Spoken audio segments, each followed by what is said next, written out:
everyone. Sorry that I'm missing today's lesson, but I figured we could just still go through the note sheet together. And it's a pretty simple concept, to be honest, that some of you might even remember from past years of probability. So today's lesson is 9.5, the fundamental counting principle. And our target is quite simple. It's just simply I can apply the fundamental counting principle. And I just want to start by saying a lot of what we're doing today is not actually probability. We will lead into probability, but we're just really looking for how many possibilities there are, because when we need to calculate probability, there's two main things that we always need. If you think about it, whether it's theoretical or experimental, you really always need to know how many favorable outcomes there are. And you also need to know the total. Typically, it's total number of outcomes, but sometimes it's total number of trials if it's an experiment. So we'll keep those two things in mind, and just note that a lot of what we're doing is just figuring out the number of outcomes. And then once we know the number of outcomes, we can use that to calculate a probability by taking the favorable outcomes and dividing it by the total outcomes in each scenario. So just as a quick sample, let's just pretend that for the probability project, I decided to group you instead, and I decided everybody was going to be just with a single partner, and I decided I wanted to group us in boy-girl pairs. So let's just take my homeroom, for example. We could start listing each of the boy-girl pairs by listing the names and just grouping them together. So I could write down a name and I could start pairing them. So I could say Luca with Claire, Luca with Prisa, Luca with Layla. And I could keep going down that way until I then got to the next name. And then I could do Spencer with Claire, Spencer with Prisa. And as you can see, that's going to take a long time to get all possible boy-girl pairs that could occur in my homeroom or in any homeroom. That was just an example. So instead, there's a much quicker way that we could find this, and that's using what's known as the fundamental counting principle. And you can see it here. If there are m ways to choose a first item and n ways to choose a second item after the first item has already been chosen, then there are m times n ways to choose all of the items. So what this would mean is you could just simply take an m and n are arbitrary. They could be any letter, any variable. But you could take the number of boys, let's say, in the class. So in my homeroom, I believe there are 11 boys. And you could multiply, let's just write this down. There are 12 girls. And you could simply multiply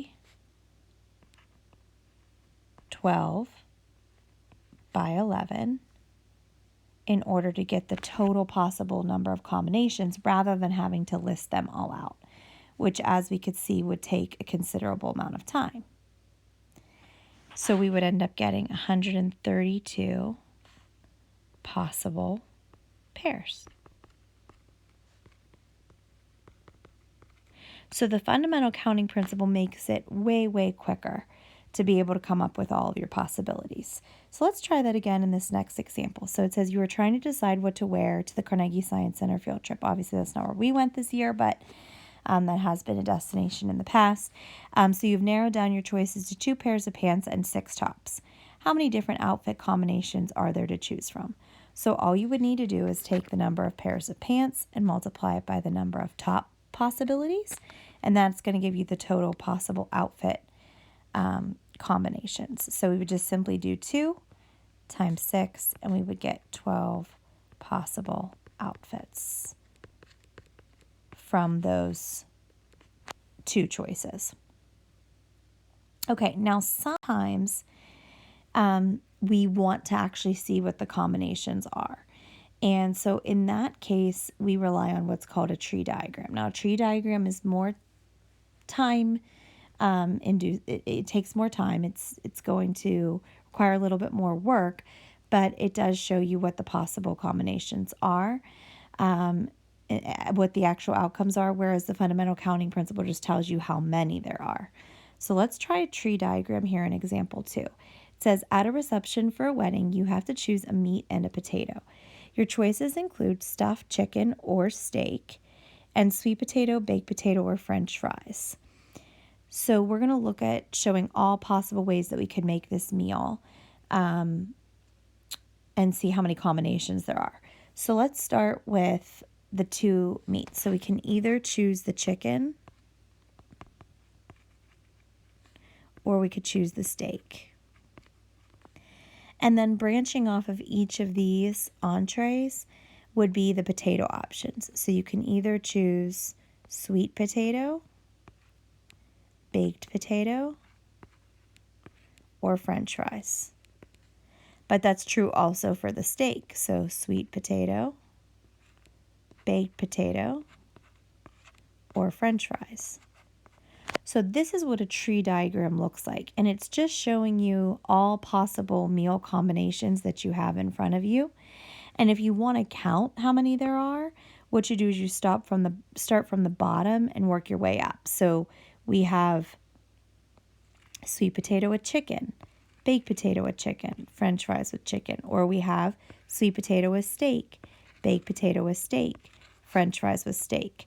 And that's 6 total possible meals that you have to make from those options using the tree diagram. So it takes a little more time, but does give you a visual. Obviously, if there's a larger number of possibilities for each, it might be, too lengthy to make a tree diagram, in which case you would just rely on the fundamental counting principle. Okay, so next we have example 3. It says some license plates are being produced that have a single letter followed by 3 digits. All license plates are equally likely. So right now in the state of Pennsylvania, we have 3 letters followed by 3 numbers is the standard. Obviously, you can get vanity plates that say what you want them to. But if you follow the general pattern, it's 3 letters followed by 3 numbers. Whereas this is saying a single letter followed by 3 numbers. So first it says find the number of possible license plates. So when doing this, what we really want to think about is how many different spaces we're filling. And so because there are 4 characters in the plate, I'm going to make 4 little lines. And I remember that it is a single letter followed by 3 digits, which of course are numbers. So I'm just putting those underneath to kind of remind myself what it's representing. But then up above here, I'm going to put how many options there are. So if any letter is fair game in the whole alphabet, I know there's 26 possibilities.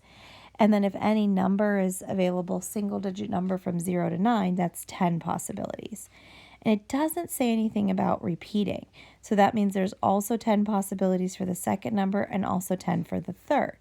If it said we couldn't repeat, then those numbers would decrease by 1 consecutively. But in this case, we could just go ahead and multiply straight across using the fundamental counting principle, which is going to tell us that there are 26,000 possible license plates following this pattern. So you'll notice in letter B, now it actually does ask us to find a probability. So it says find the probability that a license plate has the letter V. So this is a more specific situation. Now there's still several license plates obviously that would contain the letter V, but now because it has to be a V, the first character only has one possibility, whereas the next three could still be any digit. So for the three numbers, there's still 10 possibilities for each one. And so what we can do is, once we know that there's the single letter for V, the first one has to be a V, and then any of the numbers would work, we can multiply straight across. So 10 times 10 times 10 is 1,000. We still have not calculated a probability, however. So to turn this into a probability, we need to actually take the favorable outcomes, which would be the ones that contain a V. So that is 1,000. And divide by the amount that are total, the total outcomes, which was 26,000 from part A. And now we just simply divide. Now dividing here is kind of easy because all these zeros could cross out. So it's really just 1 divided by 26, which is a pretty small percentage. It's about 0.04 as a decimal. And then when we times by 100, that's approximately a 4% chance that you could randomly be assigned a license with the letter V. Next, it says find the probability that a license plate does not contain a 3. So now when figuring this out, we know that any letter is possible, but the 3 numbers only can be the digits that don't include a 3, essentially. So the 9 other values. So we would have 26 possibilities for the letter, but now we only have 9 for each of the numbers. It still doesn't say anything about not repeating, so we assume any number is fair game with the exception of the 3. So now we're going to multiply 26 by 9 by 9 by 9, and that's going to give us 18,954 license plates. That again is not a probability. That's just the amount without a 3. So that's plates without a 3. So now to find the probability, we would take the total that do not have a 3 and divide it by the total license plates, again from part A, which was 26,000. Divide these to get a decimal. We get 0.729, which after we multiply by 100 is just 72.9%. So those are the basics of the fundamental counting principle. Try the quick check, see if you understand it, and then move on to the homework. Feel free to email me with any questions. And I hope you guys have a great day, and I look forward to seeing you tomorrow. All right, see ya.